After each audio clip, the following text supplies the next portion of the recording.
Hello guys, welcome back to Kaushik classes. আজকে অনেকদিন পর আবার ভিডিও নিয়ে আসছি, অনেকদিন আসা হয়নি।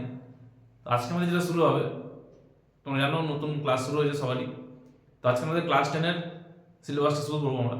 ক্লাস 10-এর ফার্স্টের যে চ্যাপ্টারটা আছে, মানে বীজগণিতের যে পার্টটা আছে, বীজগণিতের পার্টটা আমি ছেড়ে দিয়ে স্কিপ করে চ্যাপ্টার 2 থেকে, মানে এক্সারসাইজ 2 থেকে শুরু করবো। তো এক্সারসাইজ 2 যেটা আছে সেটা হচ্ছে সরল সুদ, ঠিক আছে? ইংলিশে বলে সিম্পল ইন্টারেস্ট। তো এটা খুব একটা সোজা জিনিস, একদম খুব ইজি একটা জিনিস চ্যাপ্টার, তাই জন্য এটা শুরু করেছি। ফার্স্ট চ্যাপ্টার আছে সেটা বিশাল লেন্দি চ্যাপ্টার, আর বিশাল মানে ওটার 5টা ভাগ আছে, 5টা ডিভিশন আছে। আর এটা জাস্ট একটাই চ্যাপ্টার, এখান থেকে কোশ্চেন আসবে, আর খুব ইজি চ্যাপ্টার, তাই এটা পড়াচ্ছি প্রথমে। তো চলো শুরু করে দিই, বেশি কথা না বলে চলো শুরু করা যাক। এর যে ফর্মুলা আছে, এর একটাই ফর্মুলা বেসিক্যালি, এর কোনো এক্সট্রা ফর্মুলা হয় না, একটাই ফর্মুলা, সেটা হচ্ছে আই ইকুয়ালস টু PRT/100। যতগুলো অঙ্ক আছে সব এই একটা ফর্মুলা দিয়ে হয়ে যাবে। এই একটা ফর্মুলাতে এই চ্যাপ্টার যতগুলো অঙ্ক আছে সবগুলো এসে কভার করা যাবে। তো এখানে আই মানে কি? আই মানে হচ্ছে সুদ বা ইন্টারেস্ট। এগুলো আসলে ইংলিশ নাম যেহেতু, তাই আমি ইংলিশটা পাশে লিখেছি।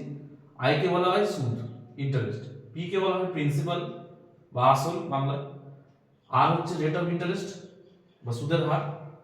টি ফর টাইম বা সময়। ঠিক আছে, এগুলো হচ্ছে এই ফর্মুলার কি কি জিনিস আছে এগুলো লিখে দিলাম। এবারে আমি জাস্ট অঙ্ক দিয়ে চলে আসবো, অঙ্কগুলো করলেই বুঝতে পারবো। একের অঙ্কটা আমি স্কিপ করছি, একের অঙ্কটা করিনি। এক একটা খুব সোজা জিনিস, আই পি আর বলা আছে, সমস্ত ভ্যালুগুলো বসালে তোমরা অঙ্কটা করতে হবে। আমি 2 থেকে অঙ্কটা শুরু করছি। দেখো 2 এর অঙ্কটা বলেছে, সেটা হচ্ছে 2005 সালে একটা 2005 সালের একটা টাইম দিয়েছে। 2005 সালে বলেছে 1 জানুয়ারি থেকে 26শে মে পর্যন্ত, 26শে মে পর্যন্ত একটা টাইম দিয়েছে। এখানে কিন্তু কোনো টাইমটা দিয়েছে, কিন্তু এটা কিন্তু কোনো কত বছর সেটা বলে দেয়নি। আমাদের সবসময় কি করতে হবে, এই যে টি যেটা আছে টাইমটাকে বছরে বার করতে হবে। বছরে না বার করলে কিন্তু অঙ্কটা করতে হবে। আমাদের যেহেতু দিন দিয়েছে, তা জানুয়ারি মাস কদিনে হয়? 31 দিনে। ফেব্রুয়ারি মাস 28 দিনে হয়েছিল, কারণ 2005 সাল তো লিপিয়ার ছিল না, লিপিয়ার থাকলে 29 দিনের মতো। তারপরে এপ্রিল মাস, মে মাস, এই সরি জানুয়ারি, ফেব্রুয়ারি, মার্চ, এপ্রিল, এটা মে মাস। মে মাসে 26 তারিখ নেবো, কারণ যেহেতু 27 তারিখ মধ্যে আছে, তাই তার আগে একদিন আগে পর্যন্ত, মানে 26 তারিখ পর্যন্ত নিতে হবে। হয়ে গেল। এবার সবগুলোকে যোগ করলে হচ্ছে আমাদের 146 ডে, 146 দিন হয়েছে। তা আমি আগে বলেছি আমাদের কি করতে হবে, সবসময় টাইম যেটা আছে সেটা হচ্ছে বছরে বেরোবে, বছরে। যেহেতু এটা দিনে আছে, তো দিন থেকে বছরে গেলে কি করতে হয়, 365 দিয়ে ভাগ করতে হয়। তো দেখো 365 দিয়ে ভাগ করে দিয়েছি। এবার এটা কাটাকুটি করেছি কত দিয়ে? 73 দিয়ে কাটাকুটি করেছি। 73 টু যা 146, 73 5 যা হচ্ছে 365। তাহলে আমরা পেলাম কত? 2-5 বছর আমরা এটা পেয়েছি। এবার আমাদের যে ফর্মুলাটা আছে, আমাদের যে formula I equals to PRT/100, সেটা আমরা লিখে নিচ্ছি। আর দেখো বইতে বলা আছে যে 2000 টাকা, 2000 টাকার 6% সুদ, 6% সুদ। তাহলে যে পার্সেন্টটা দেওয়া রয়েছে সেটা হচ্ছে আর। যখনই দেখবে পার্সেন্ট দেওয়া রয়েছে সেটা হচ্ছে আর ভেবে নেবে, মানে রেট অফ ইন্টারেস্ট। আর পি মানে হচ্ছে প্রিন্সিপাল বা কত টাকা জমা করেছিল, সেটা হচ্ছে সুদ, মানে মানে আসল সেটা হচ্ছে কত? 2000 টাকা। টি হচ্ছে 2/5। তাহলে আমরা ফর্মুলা লিখেছি আই ইকুয়ালস টু PRT/100, লিখে নিচ্ছি। পি এর জায়গায় লিখে দিচ্ছি 2000, আর এর জায়গায় লিখেছি 6, টি এর জায়গায় লিখতে হবে কত? 2/5। তাহলে 2টা উপরে লিখেছি, 5টা নিচে লিখেছি। আর 100 যেরকম ছিল 100 টাকা, 100 যেটা নিচে থাকে 100 নিচে থাকে। এবার এটা কাটাকুটি করেছি, কাটাকুটি আমরা নিজেরা করে নেব। এখানে গুণ করে 38 টাকা। তাহলে আমরা পেলাম কত? ওই 2000 টাকায় কত টাকা ইন্টারেস্ট হবে? 48 টাকাও ইন্টারেস্ট পাবে। তো এইগুলো আমাদের 2 হবে। এরপরটা হলো 3-এরটা আছে। 3-এরটা বলেছি কি আর হচ্ছে 8.13%। তো এটা আমাকে ভেঙে নিতে হবে। 8 3 কত হয়? 24, 24 আর 1 হচ্ছে 25, 25 এর 3% দিয়ে দিচ্ছি। এবার দেখো আসল কত টাকা বলা আছে? 960 টাকা।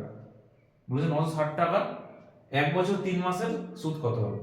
তাই 960 টাকা যেটা বলে দিচ্ছি সেটা হচ্ছে আমাদের প্রিন্সিপাল বা আসল মূলধন। আর টাইম যেটা বলেছে, সময়, সেটা বলছে 1 বছর 3 মাস। এবার 1 বছর কটা মাস হয়? 1 বছরে 12 মাস। ঠিক আছে, 1 বছরে 12 মাস, তার সাথে আরো 3 মাস যোগ করতে হবে। এই যেটা আমি করেছি, 1 বছরটাকে মাসে নিয়ে গেছি, তাহলে 12 একে 12 মাস, 1 বছর 12 মাস হয়ে জানে। আর তার সঙ্গে আরো 3 মাস যোগ করলে মোট 15 মাস। এমনি বেসিক্যালি চিন্তা করো না, 1 বছর 3 মাস মানে, আমি যদি বলি ক মাস, তাহলে 1 বছরে 12 মাস আর 3 মাস যোগ করতে হচ্ছে, তাহলে 1 বছর 3 মাস মানে টোটাল হচ্ছে 12 আর 3 15 মাস। তাহলে 15 মাস পেলাম। 15 মাস থেকে আমাদের কি করতে হবে? বছরে নিয়ে যেতে হবে। তাহলে মাস থেকে বছরে গেলে কি করতে হবে? 12 দিয়ে ভাগ করতে হবে, 12 দিয়ে ভাগ করতে হবে। কারণ এক বছর যদি 12টা মাস হয়, তাই বছর মানে মাস থেকে বছরে গেলে 12 দিয়ে ভাগ করতে হবে। যেমন এখানে করেছিলাম কি 365 দিয়ে ভাগ করেছিলাম, কেন? কারণ এটা দিন ছিল, দিনটাকে আমাকে বছরে নিয়ে যেতে হচ্ছে, তাই 365 দিয়ে ভাগ করতে হচ্ছে। আর এখানে কি আছে, এখানে যেহেতু মাস আছে, জিনিসটা মাস আছে, মাস থেকে বছরে যেতে হলে 12 দিয়ে ভাগ করতে হবে। সেই ঘন্টা মিনিট সেকেন্ডের যে অঙ্কগুলো বেসিক্যালি কিছুই নাই কিন্তু এগুলো। তাই ভাগ করেছি, এবার কাটাকুটি বললাম, 3 5 15, 3 4 12, তাহলে 5 এর 4 বছর পেয়ে গেছি। এবার ফর্মুলা পুট করেছি i = p/100, p এর জায়গায় 960, আর এর জায়গায় লিখেছি কত, আর কত ছিল, 25/3 ছিল, 25 উপরে নিচে 3, আর টি হচ্ছে 5 এর 4 বছর, তাহলে 5 উপরে নিচে 4, আর 100 থাকে, 100 তো থাকবেই। তারপর তো কাটাকুটি নিজেরা করে দিতে হবে। তো এই গেল অঙ্ক। আচ্ছা, এটাতে আরেকটা জিনিস, এটা এক্সট্রা জিনিস আছে, সেটা হচ্ছে কি স্ববৃদ্ধিমূল কত হবে। বলেছে 1 বছর 3 মাসের স্ববৃদ্ধিমূল, এই জিনিসটা নতুন। স্ববৃদ্ধিমূলটা কি? স্ববৃদ্ধিমূল মানে এখানে এটা জিনিসটা লিখে দিলে ভালো হয়, এটা হচ্ছে সুদ প্লাস আসল। এর মধ্যে সুদও আছে আবার আসলও আছে, ঠিক আছে? এটা হচ্ছে সুদ প্লাস আসল, এটা মনে রাখবে। তাহলে সুদটা কত ছিল আমাদের? সুদটা ছিল 100 টাকা পেয়েছি সুদ। আসল কত ছিল? আসল ছিল 960 টাকা। তাহলে স্ববৃদ্ধি মূল বললে সবসময় আমাদের কি করতে হবে? আসলের সঙ্গে যে সুদটা পেয়েছি সেটাকে যোগ করতে হবে, দিলে আমাদের হচ্ছে 1060 টাকা। তো এই গেল আমাদের 3 অঙ্কটা। তো যদি শুধু সুদ বলে তাহলে অঙ্ক এখানে শেষ হয়ে যাচ্ছে, 48 টাকা এখানে এই বার করেছে আই এর মান, এখানে অঙ্ক শেষ। আর যদি আমাদের বলা যায় যে স্ববৃদ্ধি মূল কত হবে বা সুদ আসল কত হবে, অনেক সময় বলে যায় সুদ আসলে কত হবে, সুদে আসলে কত হবে, তো সেই বেলা আমাদের এটা করতে হবে। তো এবার দেখো, এরপরে আমাদের 2 আর 3 হলো, এর পরেরটা দেখে নাও কি আছে, পরেরটা দেখে নাও। এরপরে আমি 4 নম্বরটা স্কিপ করেছি। 4 নম্বরটা আবার ইজি টাইপ একটা অঙ্ক আছে, তোমরা নিজেরা করে দিতে পারবে। আই পি আর বলা হয় সমস্ত, তোমার ভ্যালু বসে কিন্তু পুট করে দিতে হবে। 5টা লিখেছি, 5টা একটু আলাদা টাইপের অঙ্ক আছে। 5 নম্বরটা দেখো কি বলছে, এখানে বলে দিয়েছে সুদের হার বলে দিয়েছে, সুদের হার হচ্ছে 5.25%। এখানে বলা আছে বইতে যে আর হচ্ছে 5.25%। এবার এখানে দেখো, এখানে বলেছে যে সুদ হিসেবে তিনি একটা টাকা জমা রেখেছিলেন ব্যাংকে, 2 বছর পর বলেছে সুদ হিসেবে 48 টাকা পেয়েছে। তো যেহেতু সুদ হিসেবে পেয়েছে 840 টাকা, তাহলে সুদটা কত? ওটাই হচ্ছে আই হচ্ছে 840। এখানে কিন্তু একটু কনফিউশন ব্যাপার আছে, অনেকে বোঝে কি যে ওটা হচ্ছে পি মানে প্রিন্সিপাল বা আসল, ওটা কিন্তু পি নয়। এটা কিন্তু এখানে পরিষ্কার লেখা আছে যে উনি সুদ হিসেবে, দেখো লেখা আছে যে 2 বছর পর হচ্ছে সুদ হিসেবে 48 টাকা পেয়েছে। তাহলে যেহেতু বলেছে যে সুদ হিসেবে, তাহলে সুদটা কত? সুদটা হচ্ছে 840 টাকা। আর ক বছর পর? 2 বছর পর, তাহলে টাইমটা হচ্ছে কত? 2। তাহলে আসলটা কত বার করতে হবে? 8 শব্দ বার হচ্ছে। একটা না একটা স্কিপ থাকবে, হয় ধরো কখনো টি নেই, কখনো পি নেই, কখনো আই নেই, কখনো আর নেই, একটা না একটা স্কিপ থাকবে। তো এবারে তাহলে বার করতে হচ্ছে পিটা। তাহলে আমরা ফর্মুলা লিখেছি আই সমান পি আর টি বাই 100। এবার এখানে ভ্যালুটা পুট করার সময় আমাদের করতে হবে আই এর জায়গায় লিখতে হবে 48। এখন কিন্তু আই এর জায়গায় আমরা কিছু লিখিনি, তো আমরা এখন আই এর জায়গায় লিখবো কত? 840 টাকা। পি এর জায়গায়, পি জানি না, টি লিখবো। আর এর জায়গায় লিখবো 5.25 লিখেছি। টি এর জায়গায় লিখবো 2 লিখেছি, নিচে 100। এবার দেখো এই 5.25 ছিল, তাহলে 5.25 এই পয়েন্টটা তুলে দিলে নিচে আরেকটা 100 আনতে পারি আমরা, কারণ পয়েন্টের জন্য 1 আর দুটো নাম্বার আছে পয়েন্টের পরে, তাই দুটো জিরো আনতেই পারি। এবার কাটাকুটি করেছি, আর কিছু নেই এখানে। কাটাকুটি করে এটা হয়ে যাচ্ছে, এটা 21 দিয়ে 25 দিয়ে কেটেছি ডাইরেক্ট। 25 দিয়ে কাটলে 21 হবে। 25 না, প্রথমে একটা 2 দিয়ে কাটা হয়েছে, 2 একে 2 আর 2 দিয়ে 50 কাটা হয়েছে, তারপরে 25 দিয়ে কেটেছি। তো যাই হোক, তোমরা এটা কাটাকুটি করে নেবে। এবার দেখো নিচে যেটা আছে 2 আছে আর 100 আছে, 2 আর 100টা নিচে দাগটা নিচে আছে, এটা ভাগে আছে। তো এটা যদি আমরা এপাশে নিয়ে যাই তাহলে জিনিসটা কি হবে? গুণ হয়ে যাবে। ভাগ থাকলে গুণ হয়, জানো তোমরা। ইকুয়ালস টু এপাশে আছে ভাগে, তো ইকুয়ালস টু ওপাশে যদি নিয়ে যাই তাহলে গুণ হয়ে যাবে। তাহলে 48 এখানে লেখা আছে, 48 এর সঙ্গে এই 2 আর 100 গুণ করেছি, ঠিক আছে? কারণ ওরা সমান চিহ্নের এক পাশ থেকে আরেক পাশে গেছে, ভাগে ছিল, ভাগ থেকে গুণে গেছে। আর এপাশে তাহলে কি পড়ে আছে? শুধু 21, 21 আর টি পড়ে আছে। কারণ নিচের এটা জিনিসটা তো নেই, নিচেরটা তো ওপাশে চলে গেছে। নিচের যে ভাগে জিনিসটা ছিল সেই ভাগটা তো আর নেই, ভাগটা তো ওপাশে গুণে চলে গেছে, তাই না? শুধু 21 পি পড়ে আছে। আবার 21 পিটা এর সময় গুণ আছে, তাহলে 21টাকে আমি কি করতে পারি? ভাগে আনতে পারি। তারপর কাটাকুটি করেছি, 21 4 84, আর এখানে শূন্যটা বসে গেল। তাহলে 40 দুগুণে 80 আর 100, 80 আর 100 গুণ করলে হচ্ছে 8000 টাকা। তাহলে আমাদের প্রিন্সিপাল কত হলো? প্রিন্সিপাল মানে পি, আসল পেলাম আমরা 8,000 টাকা, এটা আমাদের পি গেল। 6 নম্বরটা করে দেখো, 6 নম্বরটা অঙ্কটা আর 5টা সেম অঙ্ক, তাও 6টা করেছি কারণ এখানে টি এর ভ্যালুটা একটু আলাদা আছে। অঙ্কটা পড়ে কিন্তু বুঝতে হবে কারণ এগুলো কথাগুলোর মধ্যে একটু আলাদা জিনিস আছে। দেখো 6টা বলেছে যে 12% সুদের হারে প্রত্যেক মাসে তাকে 378 টাকা সুদ দিতে হবে। প্রত্যেক মাসে 378 টাকা কি সুদ দিতে হয়। তাহলে সুদটা বলে দিচ্ছে কিন্তু 378টা কিন্তু সুদ, কারণ পরিষ্কার করে বলা আছে, একদম স্পেসিফাই করা আছে যে 378 টাকা সুদ দিতে হয়। তাহলে সুদটাকে কি বলে? সুদটাকে আই বলে। সুদ আই হচ্ছে 378, আর প্রত্যেক মাসে দিচ্ছে। প্রত্যেক মাসে মানে এক এক মাসে, এক এক মাসে, তাহলে টি হচ্ছে 1 মাস। এবার মাসটাকে আমার কি করতে হবে? বছরে নিয়ে যেতে হবে, আর মাস থাকলে আমাদের অঙ্ক হবে না। তাহলে মাস থেকে বছর যাওয়া মানে কত? 12 দিয়ে ভাগ, আগেই বলেছিলাম। তাহলে 1 মাস মানে 1 এর 12 বছর হয়ে গেল। তাহলে বার করতে হচ্ছে কোনটা? পি বার করতে হচ্ছে, কারণ এখানে কিন্তু পি বলে দেয়নি। এখানে বলে দিয়েছে তিনি কত টাকা ধার নিয়েছিলেন। তো কত টাকা ধার নিয়েছিলেন মানে কি? পি বার করতে, কত টাকা সে নিয়েছিল, কারণ সবগুলো টি বলা আছে, আই বলা আছে, আর বলা আছে, তাহলে পি তে পড়ে যাচ্ছে। তাহলে ভ্যালুটা বসালাম, I P R T by 100। এবার আই এর জায়গায় কত লিখবো? 378 লিখবো আই এর জায়গায়, পি এর জায়গায় পি, আর এর জায়গায় হচ্ছে 12, টি এর জায়গায় হচ্ছে 1 এর 12, 1 এর 12 পেয়েছি, আর নিচে 100 আছে। এটাও সে একই সেম, 12 12 কেটে গেছে, কারণ 100 ভাগে ছিল, 100 এর পাশে গুণ হয়ে গেছে। তাহলে এবারে শুধু কি পি পড়ে আছে। এইটা এখানে এইটা ক্যালকুলেশন কিন্তু পুরো সেম আছে কিন্তু, তাহলে গুণ করলে হচ্ছে 37,800 টাকা, এটা পেয়ে গেল। তাহলে আমাদের 6 নম্বর হয়ে গেল। একদম সেম অঙ্ক কিন্তু 5 6 এরকম অঙ্কগুলো আছে, যে একটা অঙ্ক তোমাদের দেখিয়ে দিয়েছে, একটা অঙ্ক কিভাবে হয়েছে মানে হবে তার রেসপেক্টিভ তার পরের অঙ্কটা আছে, তাই একটা অঙ্ক দেখিয়ে দিলে কিন্তু তোমরা পরেরটা নিজেরাই করতে পারবে। তো সাতেরটা দেখো, সাতেরটা একটু আলাদা অঙ্ক আছে, সাতেরটা একটু কঠিন আছে। সাতেরটা কিন্তু অনেক সময় 2 মার্কস অঙ্কটা দেয়। এই যে অঙ্কগুলো দেখছো না, এগুলো কিন্তু বেশিরভাগ 2 মার্কসেরই অঙ্কগুলো বেশিরভাগ। নিচের দিকে যে অঙ্কগুলো আছে সেগুলো একটু বড় কোশ্চেন। সাতেরটা বলেছে বার্ষিক 6% সুদের হারে, তাহলে আর এর ভ্যালু হচ্ছে 6%, আমরা বুঝতে পারছি কারণ পার্সেন্ট দেওয়া থাকে মানে সেটা আর এর ভ্যালু বোঝায়। এবার বলেছে যে সুদের হারে কোনো টাকা, কোনো টাকা বলেছে, কোনো টাকা মানে কত টাকা তো বলে দেয়, তাহলে কোনো টাকা মানে আমি ধরে নিচ্ছি পি টাকা, কত বছরে দ্বিগুণ হবে? কত বছরে জানি না, টি বছরে লিখেছি, টি বছরে দ্বিগুণ হবে মানে কত? 2p হবে। দ্বিগুণ মানে কি? আমার কাছে পি টাকা ছিল, ধরুন আমার কাছে 10 টাকা ছিল, তার দ্বিগুণ মানে কত? 20 টাকা, মানে 10 এর সঙ্গে 2 গুণ করেছি। তাই এখানে পি টাকা ছিল, পি টাকার দ্বিগুণ মানে কত? 2p টাকা হবে। মানে আমি সাপোজ সিম্পল কথায় বলতে গেলে পি টাকা আমি ব্যাংকে রেখেছিলাম, মানে আমি ধরো 1000 টাকা ব্যাংকে রেখেছিলাম, ও ডবল টাকা পেয়েছি, মানে 2000 টাকা পেয়েছি। তো এখানে কত টাকা তো জানি না, তাই জন্য আমাকে ধরতে হবে। সেটা তোমরা পি ধরো, এক্স ধরো, ওয়াই ধরো, এনিথিং, যে কোনো কিছু ধরতে হবে। আমি পি ধরেছি কারণ আসল টাকাটাকে পি ধরে যেহেতু, তাই পি ধরেছি। তাহলে পি টাকা যদি ব্যাংকে রাখে তাহলে পেয়েছে কত? 2p টাকা পেয়েছি। তাহলে এই যে 2p টা জিনিসটা আছে, এই 2p টা হচ্ছে কি সুদ প্লাস আসল হচ্ছে 2p। কেন?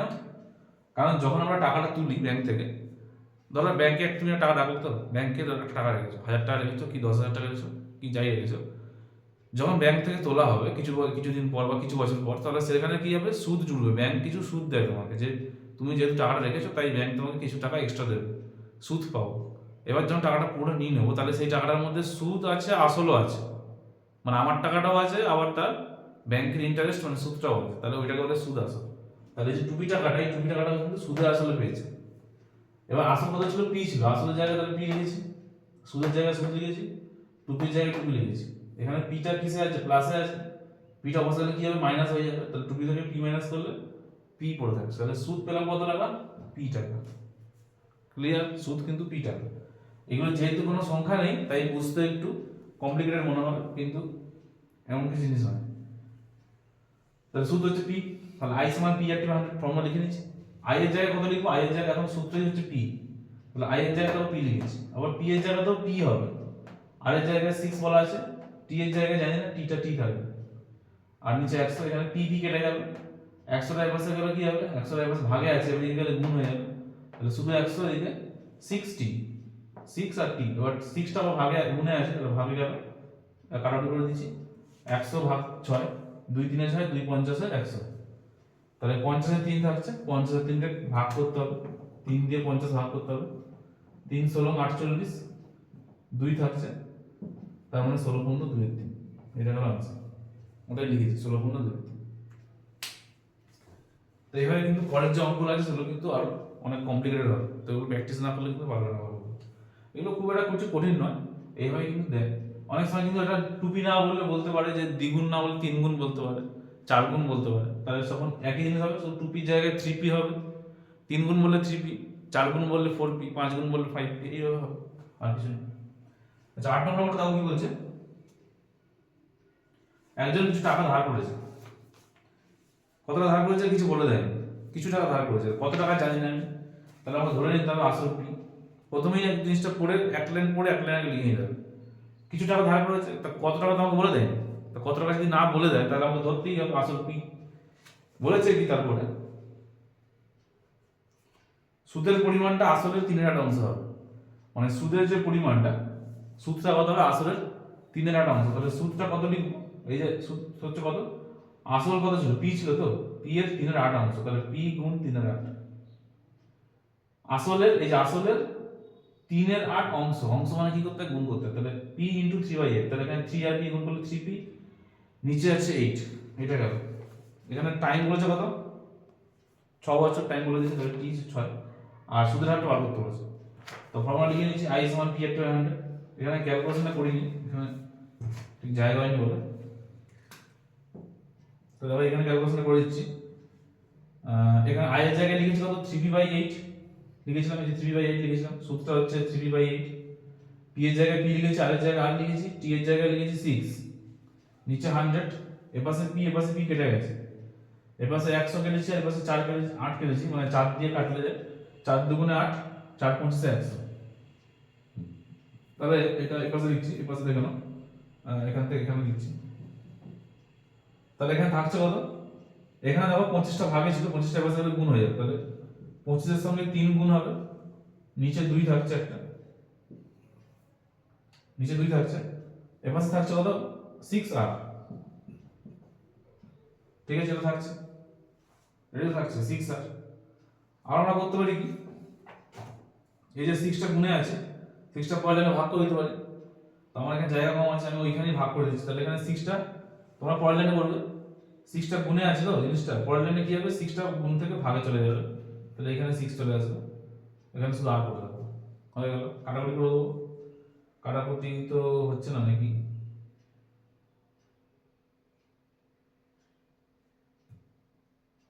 75 আর 12 কাটাকুটি তো হচ্ছে না, 3 দিয়ে হবে, 3 1 3, 3 2 6, এটা হচ্ছে, আর 25 তার উপরে থাকছে 25 আর নিচে 2 দুগুণে 4, তাহলে আর ভ্যালু পাচ্ছি কত, উপরে 25 নিচে 4, এটা ভাগ করে নেবে, 25 কে 4 দিয়ে ভাগ করলে কত হচ্ছে দেখে নেবে, 25 কে 4 দিয়ে ভাগ করলে কত হয়, এখানে করছি 4 কে 25 দিয়ে ভাগ করবে, এখানে 4 আর 25, 4 6 24, 1 থাকছে, তাহলে 6 15 1 এর 4, এটা হলো আমাদের আরেক বার।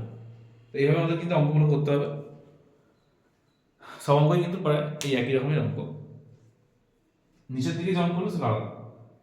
তো আজকে তাহলে এতটাই থাক, অনেকগুলো অঙ্ক আছে, অনেকগুলো পার্টে আমি আনবো অঙ্কগুলো, একসঙ্গে অনেকগুলো করলে অসুবিধা হয়ে যাবে, তো তোমরা এগুলো প্র্যাকটিস করো আগে, এগুলো কিন্তু খুব সোজা জিনিস, আমি আবার বলছি, পরের দিকে যে অঙ্কগুলো আছে বিশাল মারাত্মক লেভেলের অঙ্ক সেগুলো, তো এগুলো মোটামুটি সোজা আছে, তো প্র্যাকটিস করো, আর পরের দিন আমরা নতুন ভিডিও নিয়ে আসবো, এটা মোটামুটি 3-4টা পার্ট করতে হবে, নাহলে কিন্তু অনেকগুলো যেহেতু অঙ্ক আছে একসঙ্গে করা যাবে না।